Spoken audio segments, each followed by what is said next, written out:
Bismillahirrahmanirrahim. Assalamualaikum warahmatullahi wabarakatuh. Ya, baik, perkenalkan, nama saya Angga Musyafa. Saya mahasiswa Prodiners program B Stikes Muhammadiyah Ciamis. Pada kesempatan kali ini saya akan mempraktekkan pemeriksaan fisik pada bayi baru lahir, mata kuliah keperawatan anak. Baik, untuk pemeriksaan fisik bayi bayi baru lahir ini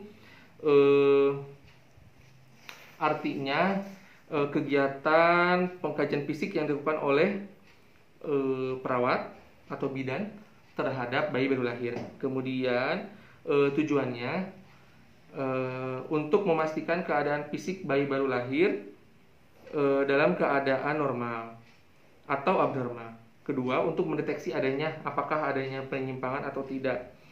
Nah, untuk prosedurnya, yang pertama tentu ada persiapan pasien ya. Persiapan pasien ini identifikasi klien. Anak ini dilahirkan pada tanggal berapa, jam berapa, jenis kelaminnya apa, alamatnya apa, orang tuanya, bapak ibunya siapa. Kemudian persiapan alat ya. Kemudian ada pelaksanaan. Nah, langsung saja mungkin untuk yang pertama tadi validasi pasien dulu. Setelah validasi pasien, kita langsung orientasi atau kita bina hubungan saling percaya dulu, seperti itu. Baik, langsung saja untuk pemeriksaan fisik pada bayi baru lahir ini ya, pentem bayinya. Untuk yang pertama, kita persiapan dulu ya, perkenalan dulu ya. Kita perkenalan dulu kepada orang tuanya ya. Assalamualaikum. Pasti ibunya ada di dekatnya ya. Perkenalkan, nama saya perawat Angga. Saya bertugas untuk merawat bayi ibu ya, dari pukul 8 hingga pukul 2 siang nanti ya. Apa benar ini dengan bayi dengan orang tuanya ibu Siti, misalnya ayahnya Pak Asep. Kemudian pada kesempatan kali ini sesuai dengan rencana akan dilakukan pemeriksaan fisik pada bayi baru lahir, pada bayi ibu ya. Waktunya dengan tujuan supaya melihat apakah secara fisik dari kepala sampai kaki apakah normal atau ada kelainan. Waktu yang dibutuhkan sekitar 10 menit ya. Apakah ibu bersedia? Ketika sudah bersedia, kita persiapan alat, kemudian cuci tangan, kemudian pakai sarung tangan ya. Pakai sarung tangan. Baik, kita atur posisi bayi ya dalam keadaan nyaman.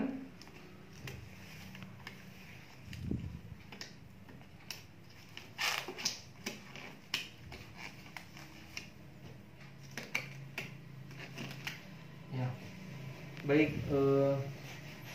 Ada ini ya, kita bisa melihat memeriksanya itu dengan yang pertama inspeksi, kita lihat, kemudian kita bisa juga dengan palpasi atau meraba, kemudian perkusi, bisa mengetuk atau auskultasi atau mendengar dengan stetoskop. Yang pertama kita lihat keadaan umumnya ya, bentuk tubuh bayinya secara umum, apakah ini normal atau ada kelainan atau ada yang bengkok atau bagaimana ya, atau lordosis atau kyphosis. Kemudian secara psikologis kita lihat apakah anak ini menangis kuat atau tidak ya. Kemudian selanjutnya kita lihat kepala ya. Kepala kita lihat bentuknya ini lonjong atau bundar ya. Kemudian kita lihat besarnya ini apakah normal, apakah mikrosepal atau kecil atau hidrosepalus ya.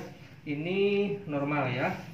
Kemudian kita lihat ubun-ubunnya ya, apakah besar atau kecil atau sudah menutup atau belum ya. Bila belum menutup, teraba cekung, datar, cembung ya. Kemudian kita lihat rambutnya. Ini rambutnya warnanya hitam atau merah jagung atau putih ya, tapi biasanya hitam. Kalaupun tidak ada rambut juga tidak apa-apa. Kemudian kesuburannya lihat apakah lebat, tipis atau tidak ya. Kemudian mudah rontok atau tidak ya. Kemudian selanjutnya kita lihat ke muka. Kita lihat di muka ini apakah pucat atau tidak ya. Kemudian lihat kulit wajahnya halus, kasar apakah ada bintik-bintik atau yang lainnya. Kemudian kita lihat ke area mata ya. Di mata kita lihat ya, ini ada dua simetris ya. Kemudian apakah ada kelopak matanya, alisnya kita juga lihat ya.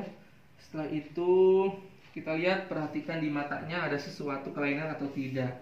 Kemudian kita lihat ke hidung. Di hidung kita lihat apakah bersih atau tidak, kita lihat ya.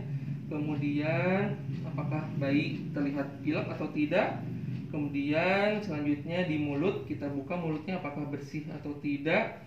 Bagaimana bibirnya, stomatitis atau tidak, terlihat pucat atau tidak. Kita lihat juga gusinya seperti apa ya. Kemudian lihat lidahnya kotor atau tidak. Kemudian kita lihat di telinga ya. Di telinga kita lihat di kanan dan kiri telinganya apakah bersih, apakah ada kotoran atau tidak ya. Kemudian setelah itu kita lihat di leher apakah ada bengkak, ada benjolan, apakah ada kelenjar tiroid atau tidak. Kemudian kita lihat ke ekstremitas tangan ya. Kita lihat apakah ada benjolan atau tidak. Kita lihat kelengkapan jarinya ya. Kita lihat kelengkapan jarinya, yang kiri juga. Kemudian kita lihat di area dada ya. Ini apakah ada putingnya. Kemudian kita lihat ke bagian abdomen ya. Kita lihat di abdomen apakah ada nyeri tekan atau tidak. Kita cek ya. Kita auskultasi apakah ada bising ususnya terdengar. Kemudian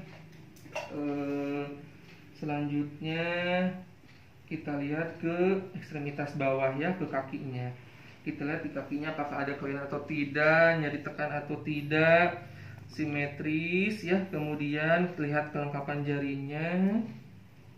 Kemudian kita lihat di punggungnya apakah ada bengkok, kemudian ada lordosis atau kiposis atau normal. Kita lihat di genitalianya ya, apakah ada kelainan atau tidak, kemudian apakah bersih atau tidak. Selanjutnya kita cek hisapnya ya. Kita boleh di dekat bibir ya, apakah bibirnya mencucu atau tidak. Kemudian refleks-refleks yang lainnya ya. Setelah pemeriksaan dilakukan, kita atur posisi kembali bayi ke semula. Kita buka sarung tangan ya. Kita cuci tangan lagi. Kemudian respon ya. Respon kepada ibunya saja mungkin ya. Direspon bayi juga tidak menangis ya. Bagaimana perasaan ibu setelah saya dilakukan pemeriksaan fisik kepada bayi ibu? Misalnya sudah terlihat lebih lega. Kemudian apakah ibu bertanya kembali atau tidak ya. Mungkin setelah ini kita bisa kontrak waktu lagi ya. Misalnya nanti pukul 12 ada obat yang harus diberikan kepada bayi ibu ya. Mungkin itu setelah selesai kita bereskan alat dan berpamitan ya. Mungkin itu yang bisa saya praktekkan. Mohon maaf apabila banyak kekurangan dan kesalahan. Wassalamualaikum warahmatullahi wabarakatuh.